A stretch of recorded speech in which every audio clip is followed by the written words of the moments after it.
Houston Smith once said that reason is too short of a ladder to reach the lofty heights of truth. And many times people see me as being unreasonable with my expectations of myself and others when it comes to servant leadership. And what does it mean to be a leader with such esoteric, abstract, ideological standards that they're unimaginable in ever achieving or acting in a meaningful way, in a real way in the world. And I've been accused of being an idealist, and rightly so.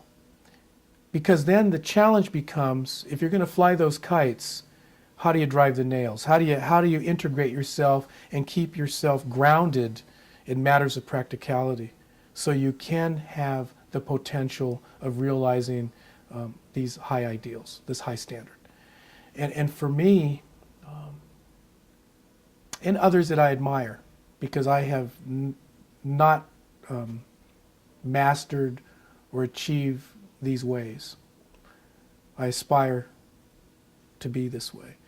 But those that I do admire, I see those beings knowing that their foremost identity is spiritual and not physical. So that's number one, is being able to see themselves, and you've heard this before, that you're a spiritual being having physical experiences. You're not a physical being having spiritual experiences, the other way around. So they always have a perspective, a room with a view that allows them, and I'm trying to learn this too, to see this in a larger context.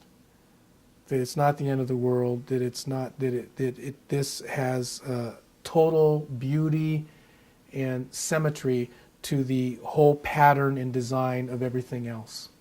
In order to have that perspective, you have to have a discipline of being able to, as the old country and western song goes, know when to hold them and when to fold them, when to be quiet and retrospective, and when to reveal and engage. And that has the quality of having the desert years in your life, that you need time for sabbatical, you need time for removal from the chaotic pace of life, quiet time. And whether it's early in the morning, prayer time, or going for a run, I like to run, or you have to have some time every 24-hour cycle where it's your time, so you can sit with what the Platonics call being pregnant in soul. You can have that fertile void. You can have that time to yourself. You need that. That's essential. And so whether, here again, you don't have to be religious or spiritual about this. It could be taking your dog for a walk.